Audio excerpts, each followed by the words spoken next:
বলতে পারবেন কেন 90% ই-কমার্স বিজনেস মাত্র 6 মাসের ভিতরে কোলাপস করে?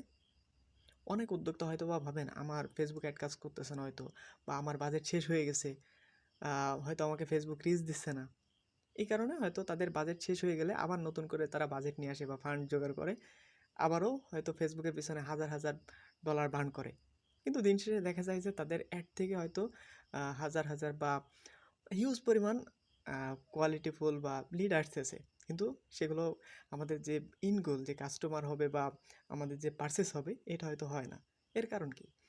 আমরা আমাদের অ্যাডের পিছনে হাজার হাজার ডলার বার্ন করি, এতে আমাদের কোনো সমস্যা নাই, বা আমরা অনায়াসে বার্ন করতেছি। কিন্তু একটা ই কমার্সের ল্যান্ডিং পেজ বা বিজনেস পারপাসে একটা ল্যান্ডিং পেজ আসলে সুন্দরভাবে সাজানো উচিত, বা নিউরো মার্কেটিং ফানাল ধরে স্ট্রাকচার ওয়েতে যে তার ল্যান্ডিং পেজটা আসলে যে একটু গোছানো দরকার, এটাও হয়তো বা অনেকে বোঝে না। এই জন্য নিজের মতো করে হয়তো বা একটা লামসাম বানায় ফেলতেছে বা র্যান্ডম একটা দিয়ে চালায় দিচ্ছে।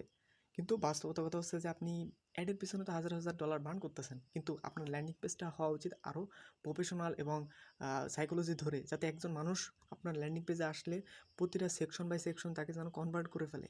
কারণ ওই জায়গায় তো ভাই আপনি ল্যান্ডিং পেজে কি আপনার একজন সেলসম্যান বসায় রাখছেন যে আসলে আপনার ওই অডিয়েন্সকে বোঝাবে যে ভাই আপনি তো প্রোডাক্ট অনেকটা ইন্টারেস্ট হলেন বা আপনি প্রোডাক্টটা নেওয়ার মতো হয়েছেন, বাট আপনি এখন বের হয়ে যাচ্ছেন কেন?